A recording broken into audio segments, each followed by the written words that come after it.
not all schools are going to review the application similarly. So you do the best that you can for preparation of the application, and then the school will use the pieces that they want. Hello, Courtney. Hello, Dr. Amiri. How are you? I'm great. How are you doing? I am wonderful, having fun. Been rocking and rolling now for a couple hours here live for MappdCon22, and so excited to chat with one of my favorite friends in the admissions world, Dr. Leila Amiri, and of course, my other favorite friend, Courtney Lewis, who is now a part of the Mappd team, but recently the director of admissions at Burrell College of Osteopathic Medicine. I'm excited to talk about admissions because admissions is the kind of I don't know, the secretive world of admissions is kind of like why I started what I did, was to try to take that secret out of the admissions world. Dr. Amiri, I'll start with you. You've been in the admissions world for a few years. I won't age you. You've been around. You've been around for a little while. What do you think is the big misconception that students have when it comes to what admissions committees are doing day in and day out? I think students feel that we are just looking at one part of their application and not really looking at the application holistically. Mm-hmm. And I can understand why they feel that way, because they look at, the grades in MCAT, for example, and whether or not a student is admitted. And I think what they're not understanding is that admitting a student means that we are saying that based on what you're sharing with me, I can get you through medicine. And so really it has to do not only with them, but our ability to support them. And so I'm not sure that students are aware that we have to figure out that compatibility between what we can provide and what they might need. Yeah. You've been at several different schools in your admissions committee journey. Five medical schools. Do you think that each school has its own flavor of what they're looking for? Or do you think what the pre-med community thinks is that it's just stats? They just want the highest MCAT score, the highest GPA. That's all they care about. It's not. It's honestly not only the highest MCAT and the highest GPA. And right before this, I was at the MCAT validity committee meeting. So we're bringing to close 10 years of validity study, right? And so students with modest MCATs and grades do get into med school and they do graduate successfully. I think really what students need to look at is that what those parameters look like are different from school to school. And so when you look at a school whose average metrics are really, really high, a 3.9 and a 520 or a 519, really that school isn't in the business of having to support people through medical school academically.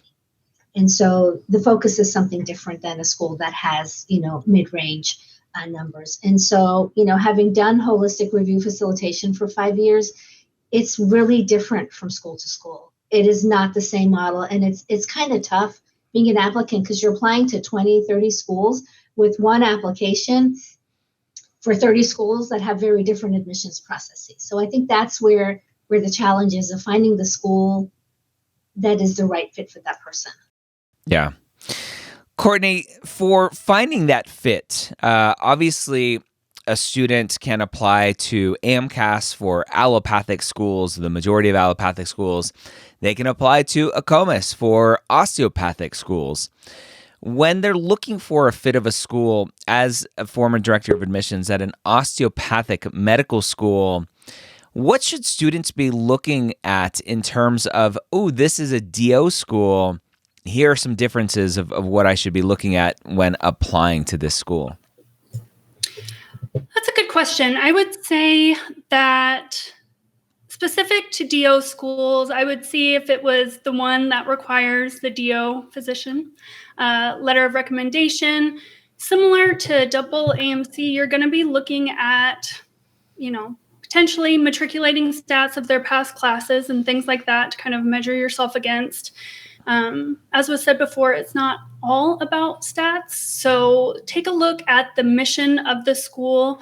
If they are predominantly looking for rural family practice physicians in medicine, or if they are close to the border and they're looking for people to work with really diverse populations. So stats, mission of the school, location, past matriculating classes, those are the things that I would suggest. Yeah. What's a big misconception in the osteopathic application process? That we are somehow. You can say it. You can say it. Okay, so I can be transparent here, Yes. right? Yeah, we're all friends here. Yes. So I would say that something that I've heard, which is a misconception, is students think that if their stats aren't as high, that they can't apply to the MD, so they're going to do their backup, which is DO, which should never be the mentality that you have. We're also looking for students that are showing us and signaling that they're going to make it academically as well. While we may have a bit more holistic review in some ways, I would say that that is a huge misconception. Yeah. So. I think at the end of the day, a lot of it comes down to misunderstanding of data, right? When you look at matriculant information, MCAT, GPA, AMCAS has, it's like a 511 and a 37 or something for MCAT and GPA for matriculant stats. ACOMAS is less. It's like a 504, 505, and a lower GPA. And so students assume, right, correlation equals causation of like, oh, you can be a lesser student to go to a DO school. So if you don't have high stats, you go to DO. If you have high stats, you go to MD. And it's a complete bastardization, without a lack of a better word, of data, of misinterpreting data, of going, oh, that's what this means, right? And so it's something that we try to dispel all the time on all of our channels and social media and all of that. Of it's not just stats, and it's not just stats that separate MD and DO. So Dr. Scott Wright, former director of admissions at UT Southwestern. Hello, my friend. Hello. Sorry, I'm late. That is dropping into the. That is okay. You have failed your medical school interview. You are rejected. The admissions committee would not put up with that. So you have an interesting perspective from the Texas world, having been the director of admissions at UT Southwestern and are now the retired executive director of all of TMDSAS, interfacing with all of those Texas schools. What is different about Texas admissions, if anything, compared to AMCAS and ACOMAS, those other allopathic and osteopathic schools? I don't think from the student perspective, it's really going to be a whole lot different. I think that the Texas schools obviously have their own service that includes the Texas medical schools, the majority of the Texas medical schools, both MD and DO.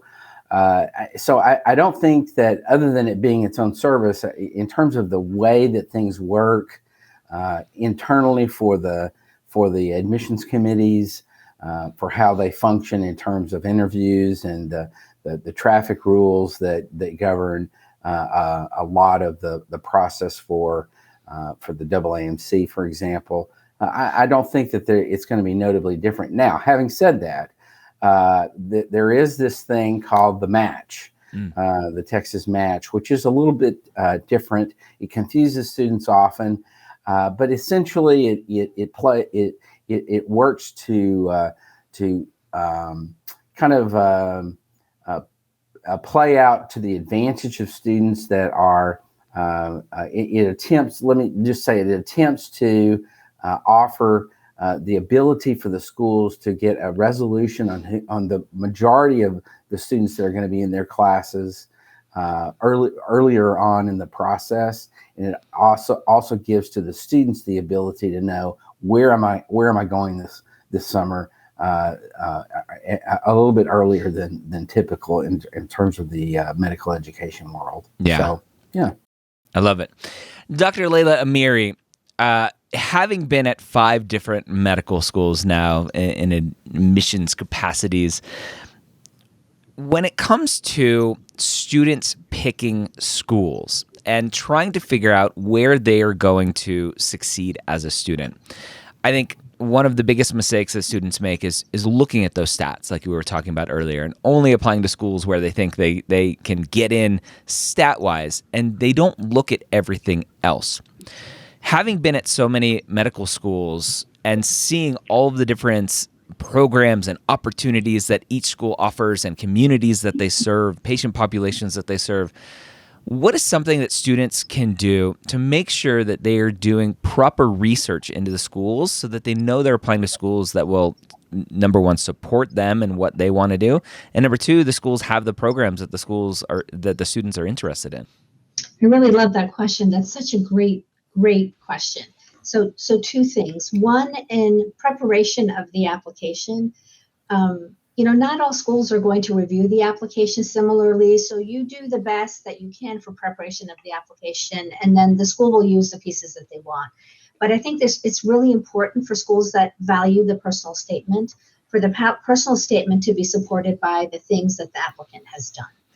So if they're, I'm right now at a social justice driven medical school, and so we get a lot of social justice content in the personal statements that we get.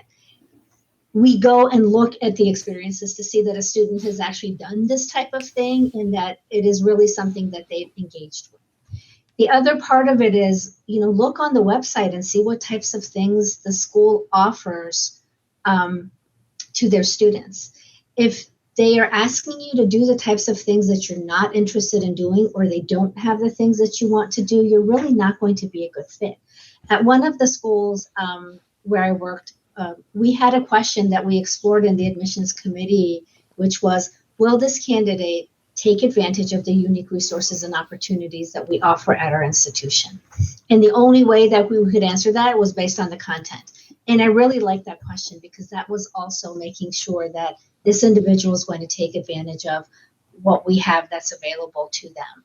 So I think it's important to, we ask you to read the mission, and the mission is kind of the same everywhere that it is. So beyond the mission, dig into what's going on with the types of activities and experiences, extracurriculars that are available to their students, just to be sure that these are things that are supportive of what you want to do. I mean, wherever you go for medicine, wherever a student goes for medicine, they'll come out an MD at the end, and we're all, LCME accredited. And so the experience in terms of what we have to offer and how we assess them is going to be relatively similar. I think the journey is really important. And so we're starting to think more about what does that journey look like for the student. And so we really want to invite those students who will have a good journey with us. Yeah.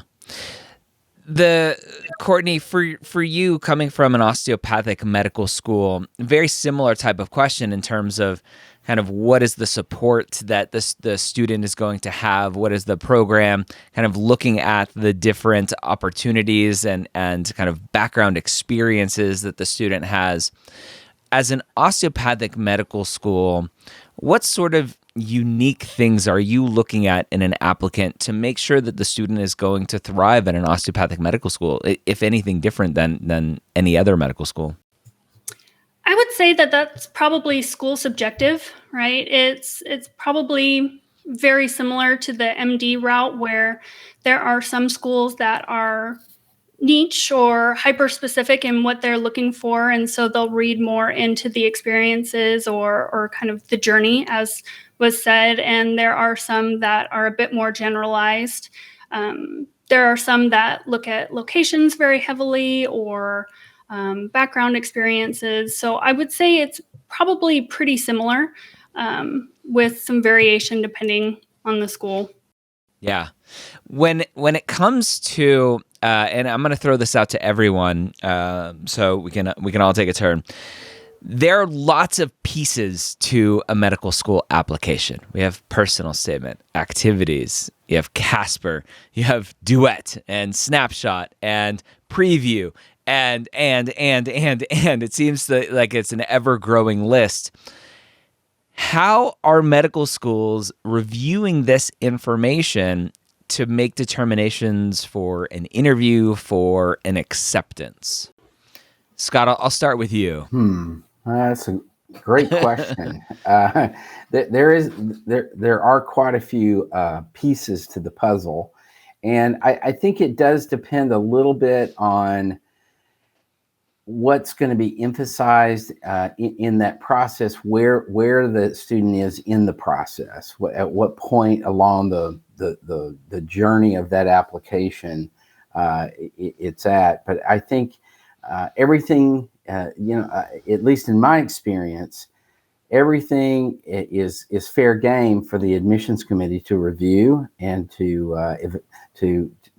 look at in terms of trying to understand who this applicant is, what they're going to bring to the school, and I think one of the things that I think applicants sort of miss often is what the medical school is trying to do is craft a class. Mm-hmm. They're trying to craft a class that represents diversity, for example, that represents, as Leila was emphasizing, that's going to be something that the students are going to fit with the school and its mission, for example. So I think there's a lot that the medical schools have to look at, so I don't think that anything necessarily is emphasized any greater, but depending on where that application is in the process. So, for example,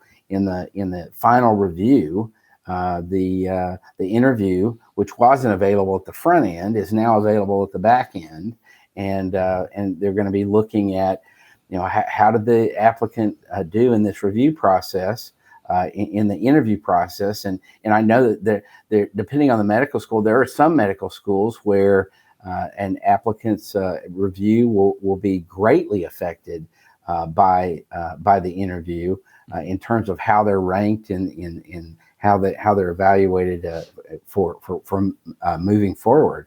Yeah. In addition to how it did, how the student did. For example, a student that bombed the interview in a grand way. I mean, the interview can become 100% of the evaluation process, and that's just it.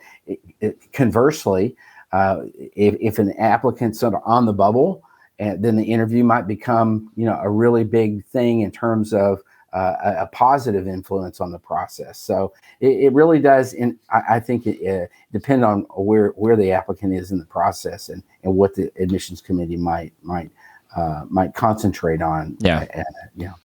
Dr. Amiri, again, you have experience at several different schools. When it comes to all of these different pieces of the puzzle, is the answer really just which is what we always give? Like, it depends. It depends on the school.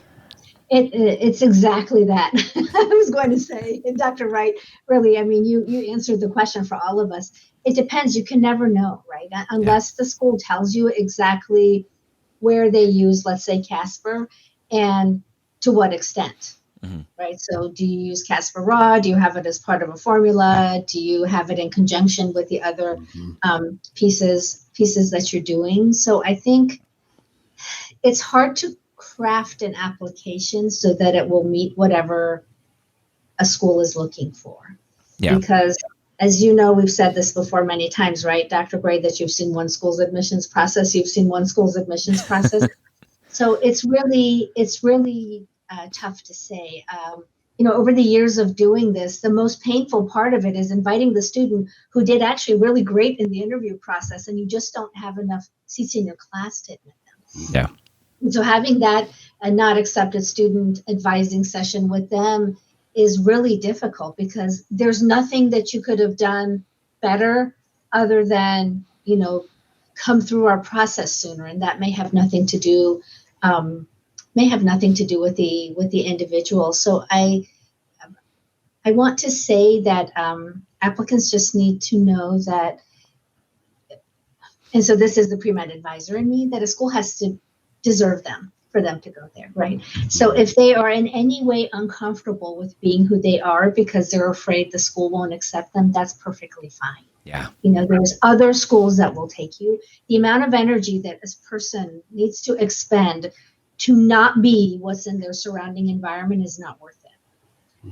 So I think do the best that you can in all parts of your application within reason, right? So don't come to me and say, this 483 MCAT is really not reflective of how well I am at standardized test taking, right? I mean, just let me in and I'll show you how I can do that when my school's sitting at a 513 and that's who I can support. So within reason, I think you prepare the best that you can and go through the process, trusting that the med school wants you in their seat as badly as you want to be there.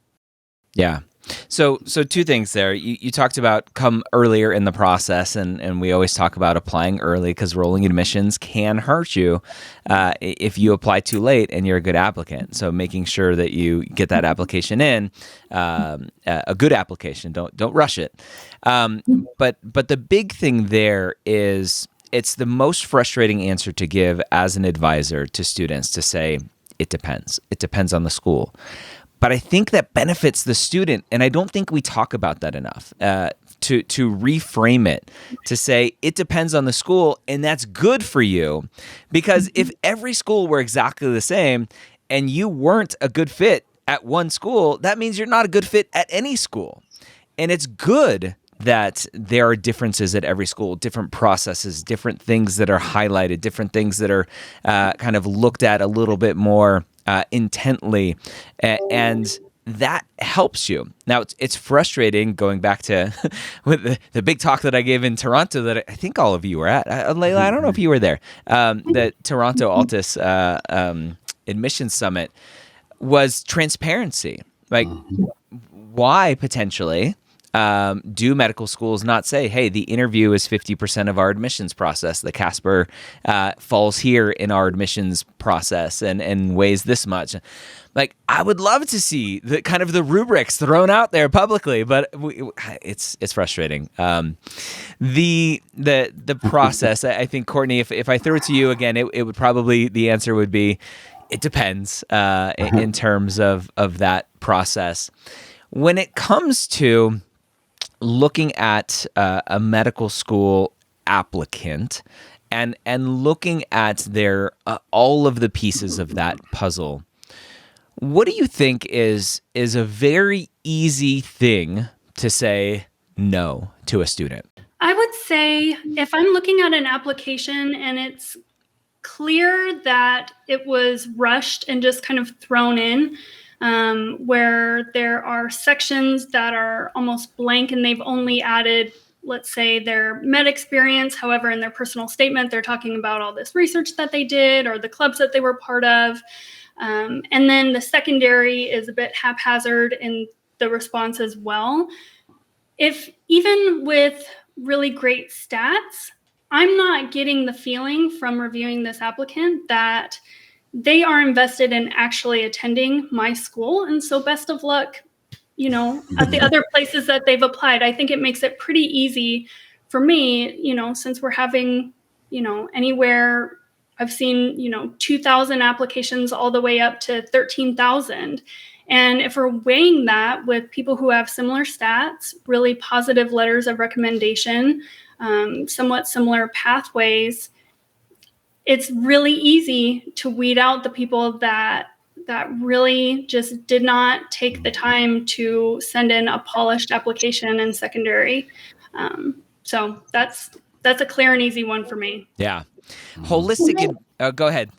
Add to that. I'm really sorry. And I agree with what you're saying, Courtney. And, there's a both and here.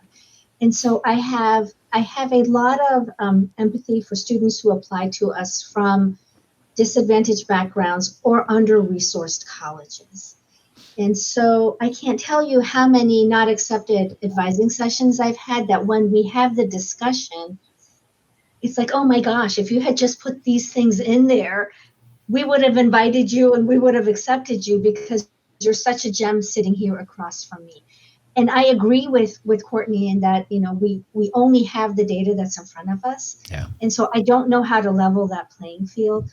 But that always weighs, yes, other than, and so can I just say here, we had an event this past weekend, Ryan, and a young woman attended our event and she said, Dr. Gray is my peaceful zone. Whenever I'm really concerned, I log into one of his sessions, and he calms me down. It was, and it went on. There was much more. I know we've got limited time here, so I won't give you the rest. Keep going. But and so that was the piece, right? Is how do we make that playing field a little bit better? Because I agree with Courtney. I said in admissions committee, this essay is well written. Shows careful consideration, shows thought, and all of that. And on the other hand, I see a student who's used synonyms from a thesaurus that don't really fit. Yeah. But it's the same meaning, but it's an awkward use, and that hurts their application. And so, it's really hard there. Mm-hmm. Yeah, I mean that's the mission that we're on is trying to level that playing field, especially those under-resourced schools, especially with everything we're doing from our Mappd app standpoint. Like we have the opportunity to go to those schools and say, use this platform for all of your students, and they'll know the process if they use it. Scott, the term holistic admissions is thrown around a lot without a lot of meaning behind it. Some people are very skeptical, and it's like, oh, that's just a lawyer CYA kind of term. I think a lot of admissions committees take hold of that and really truly want to look at holistic at applications holistically. I think a lot of students look at that term and go, well, I have a 2.0 GPA, I have a 480 MCAT, but I have great experiences, and it's a holistic application review, so I'm going to be okay. Talk about holistic admissions and kind of the catch-22 there, of what that actually means for students. Yeah, that's a good question. I think that in terms of my experiences in the admissions process with a variety of schools, I do think that that overall most medical schools really do really try to pursue a process that, whatever word you want to use the word holistic, you want to use the word, another word, but they do try to evaluate everything that's available to them to in an attempt to understand who this applicant is, how successful they may be in the process, whether they're well suited for that institution, and whether they're well suited for medicine in general. Mm-hmm. And I think that the medical schools, as was mentioned several times here, is that they're going to use whatever tools they have in that toolbox to make them to affect that outcome. Now, in your example that you mentioned, a 2.0 student who is, this is maybe an extreme example. Yes, but I like hyperbole. Yeah. So, one of the things that the medical school is trying to do is, because medical schools invest a large amount of effort and a large amount of money into medical students to guarantee their success. To make sure that they're going to make it through the process and come out on the other end as a physician. Mm-hmm. And so the last thing that we want to do is to enroll a student that's not going to be capable of doing that. Yeah. And this is not good for the school. It's certainly not good for the student who's taking out a lot of loan money in most cases to go to medical school. And I think that the benefit to this is shown in the very small attrition rate at most medical schools. The attrition rate is, so, if you look at law schools, for example, the attrition rate is huge, sometimes up to 40% of the law students don't make it through to the end. Medical schools, on the other hand, it is a really small percentage. We're talking sometimes 2-3% attrition rate. And so what that says is that the admissions process is rigorous enough to identify students who are going to be able to handle the curriculum, both in terms of the basic curriculum, the sciences, but also the clinical curriculum. Mm-hmm. and are going to be successful. And so all in all, I think when we're talking about holistic review, which, this term goes way back, but really it is to try to eventuate that outcome that says we're going to get you in here, and then we're going to make sure that we do what we can, as long as you're equal participant in that process, to affect an outcome that is successful. Yeah. Love it. We're going to open it up to Q&A here in 1 minute, but Courtney, I want to ask one final question of you. The admissions process is scary for students, and reaching out to medical schools is, I think, even scarier. They're like, what if they keep a file on me, and they're like, this person asked a question, how dare they reach out to us admissions lords, and let's not accept them. We have virtual fairs that a lot of the organizations put on. UC Davis is a big conference that a lot of schools show up to. MappdCon23 is going to be in person. We're going to have a lot of medical schools there, including Leila. I know she's going to be there. We're going to have lots of opportunities that students have, including going to a website, finding a phone number, finding an email address, and reaching out to medical schools. When in the process should students reach out to medical schools, to the admissions committees, and why should they reach out to ask for questions or help or whatever?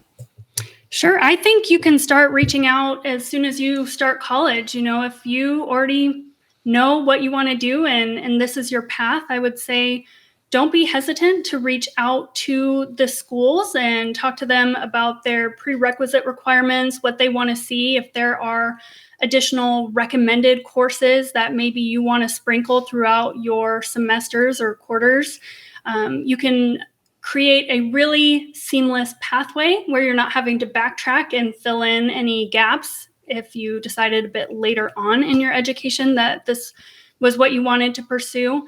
But, ahead of the application cycle, I would say junior and senior year, if you know more or less that you've covered all of your bases, it's a tremendous opportunity to build relationships with the schools as much as you can. Attend their visit days if you're able to, attend any free sessions that they have, or chats with students and things like that. One, it helps get you familiar with the climate of the school, how easily you can converse, what kind of support that they have there just in your engagements, but also gives them an opportunity to interface with you and get to know you a bit better and, your soft skills and things like that. So I would say reach out early and often and attend as much as you can to get to know each other better. It's mutually beneficial, honestly. Yeah. Awesome. Thank you for that. Great discussion. We'll open it up to questions from the students. Now, WonderLearn asks, is it true that most U.S. medical schools want you to stay in the U.S.? And I have a chat blocking me. Would it be bad to say that I have a dream of serving African communities in an NGO like Docs Without Borders? Who wants to grab that one? Dr. I don't think it's a problem for WonderLearn if you say that you have a dream of serving African communities in an NGO, but again, you would need to qualify that. So why is it that dream? What information do you have? And why is that the work that you want to do?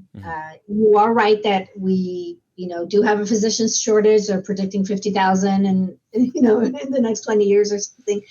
And so that wouldn't be a reason for you not to be admitted, but help us understand why that is the passion that you have. Yeah. And again, going to our earlier discussion, there are medical schools out there that have those same types of passions and have relationships with other countries to send medical students to during medical school. So find those schools and connect with those schools and be supported through that journey. Great question. Head on Curls. Would you agree that applying to medical school is a bit of a numbers game? The more schools you apply to, the greater you increase your chances of getting into one. Simple stats. Scott, what do you think? Well, I certainly wouldn't disagree with that. I think it's it's a issue of probability, and so now I think there is a point at which you have to. I had a student recently whose father was wanting him to apply to 75 schools, And I was like, yeah, I don't think this is a good idea. So, the AAMC loves your donation. Thank you very much. Right. And so, but I do think that, if you apply to 2 schools as opposed to applying to 22 schools, are your chances going to be better? Yeah, probably. Yeah. Yeah. And there are numbers out there. I don't know. It's interesting. The match puts out good stats on those who match into specific specialties. How many programs did they apply to? Those who didn't match, how many programs did they apply to? I'm not sure. AAMC puts out a lot of great data. And so everyone can go look, just Google AAMC facts and data and look at some of those charts. I know the average now is, I think, 18 schools that most people apply to through AMCAS. I'm not sure if there's data out there that shows those who don't get into medical school, how many schools did they apply to versus those who did get in. And the numbers get a little bit fuzzy because there's three application services and they don't communicate in terms of data sharing. So it gets a little bit hard. All right. ACOMAS has a similar thing, just to pop in. We show that most applicants will apply to at least 9 schools is the average right now. Yes, it is. Yeah. Awesome. Next question. Emily asks, are graduate courses looked at as, quote, lesser than undergraduate courses? Should I take undergrad courses while in grad school? So post-bac, so let's assume Emily here is talking about needing some grade repair to help show that she's academically capable. Courtney, this is a very common question. Undergrad, post-bac versus master level classes. What is this? Another simple "it depends on the school" answer? Honestly, yeah, it is. It's another depends, and it depends on the type of program and what your specific academic record is showing. So, if you had trouble with a lot of the prerequisite courses and things like that, it may be best for you to look at repeating some of those courses and not just skipping on to graduate work. There are programs like master's programs that are 10 months and could be good for you if you need a robust semester to kind of show instead of just taking one class here, one class there. So it's really going to depend on your specific record and the programs that you're looking at. And the school that you're applying to and how they view, is it just the last 60 hours? Is it a cumulative look at everything? How many credit hours do you have in total for science versus your MCAT score? So I would say there's a lot of information that affects the answer to this question. Yeah. It depends. It depends. Russell, how has COVID affected how AdCom see grades and ECs? I'm just starting everything but volunteering, and I'm nervous. So Dr. Scott Wright, and actually, I don't know, Leila, if you were on that one. We had an Inside Med Admissions panel about COVID impacting medical school admissions. Leila, I think you were on the LOR one. But so anyone can go back and watch that Inside Med Admissions discussion. But Leila, I'll throw this to you in terms of COVID and ECs, right? We're seeing students now that 2 years into the pandemic have probably less hours of shadowing and more virtual shadowing, this kind of new thing that popped up, and potentially less clinical experience and harder to get LORs, stuff like that. How is COVID impacting the medical school admissions process from your perspective?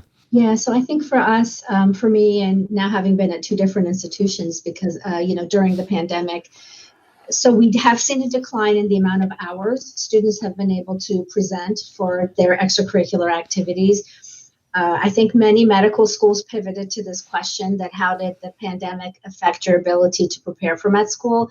And I just want to advise everyone that, you need to move away from writing that, I couldn't volunteer and I couldn't do research, because we kind of know that was what happened.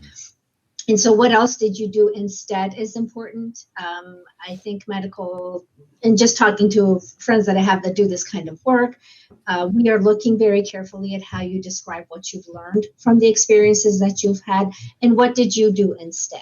And so I get it that the labs were closed and hospitals were closed and all that. and what did you do instead? So I think virtual shadowing is okay, and it's fine as long as you tell us again what did you get from it. So we're seeing fewer hours, and we're trying to figure out other ways of how you have insight. The reason we want you to do that work is for the insight. So we're looking for that a little bit better. In grades, so I've always been at institutions where we've accepted pass-fail, but you probably know that many schools began to accept pass-fail grading, particularly during the height of the pandemic, when that's the only type of grades that institutions would grant. So I don't think you need to worry about that. Yeah. Good. I think we have time for one more question, potentially suggestions for getting LORs for non-trad students that are several years post-grad. So the assumption, I'm assuming, is haven't taken classes, don't need to take classes, but still want to apply to medical school. Courtney, medical schools are weird because they have their required LORs. I know one school that walks the walk, Sam Houston State, they specifically say, like, if you've been out of school for 1 year, we'll accept various alternative letters of recommendations. They put it right on their admissions page, which is awesome. Other than that, what should students do to try to figure out LOR requirements if you haven't been in school for a while? Yeah, I would say reference what is available publicly, either on the websites or on, for a COMIS, it would be the Choose DO Explorer. And we can be fairly explicit for letters of recommendation requirements. I would say non-traditional students, this is something that we run into very frequently. This is not uncommon. You are not alone in having a bit of trouble finding these letters. And I think a lot of schools do accommodate. The length of time in which they consider a non-traditional student may be different. So, if they have that information available, I would reference that.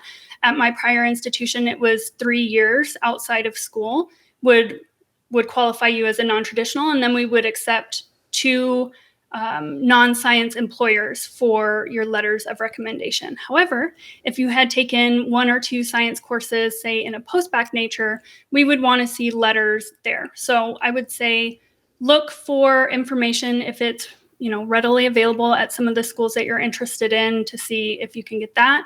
If you have to provide science letters, go ahead of time, know that you're going to have to do that, and try to reestablish some relationships and some rapport with your prior institution and the science professors. And, don't just give them a resume or email them and expect them to write you a really strong letter at that point. I would say it's going to take a little bit more legwork than that, but it's not, an option that's no longer viable. I've seen ones from instructors or professors that have eventually retired in the meantime, and they were still able to get letters. So try to reestablish that relationship or build one if you never had one. Yeah. And, seek the information that is available. Courtney Lewis, Dr. Scott Wright, Dr. Leila Amiri, we have come to our close here. It has gone too fast. I appreciate all of you. Thank you for your time, your expertise, and your willingness to share it with everyone here today at MappdCon22. And I look forward to all of you being at MappdCon23 next year in person, as we'll discuss soon. So thank you all. Hopefully that was a great session for everyone.